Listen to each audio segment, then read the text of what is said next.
నకిలీ liquor scam లో fake ప్రభుత్వం, ఫేక్ ముఖ్యమంత్రి, ఫేక్ బాబు, ఫేక్ లోకేష్ కట్టుకథలు, అబద్ధాలు.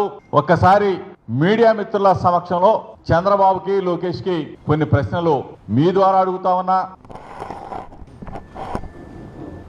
పీకల లోతు నకిలీ కుంభకోణం, నకిలీ సారా, నకిలీ డిస్టిలరీలు, నకిలీ మద్యం తయారీ కేంద్రాలు, సారా కుటీర పరిశ్రమలు, ఇవన్నిటి మీద పీకల లోతు కూరుకుపోయిన చంద్రబాబు నాయుడు సర్కార్, చంద్రబాబు నాయుడు, లోకేష్ ఆ మలినాన్ని వైఎస్ఆర్ కాంగ్రెస్ పార్టీ మీద, మరీ ముఖ్యంగా నా మీద తోసేయాలని చెప్పేసి తెగ తాపత్రయపడుతా ఉన్నాడు. ఐవీఆర్ఎస్ కాల్స్ ఎప్పుడైనా ఎన్నికలప్పుడు ప్రచారం కోసమో, మా పార్టీకి ఓటేయమని చెప్పడం కోసమో, మన పథకాలని ప్రజలకి తెలియజెప్పడం కోసం ఐవీఆర్ఎస్ కాల్స్ చేస్తారు. కానీ చంద్రబాబు నాయుడు మీద, లోకేష్ మీద పడిన మలినాన్ని, నకిలీ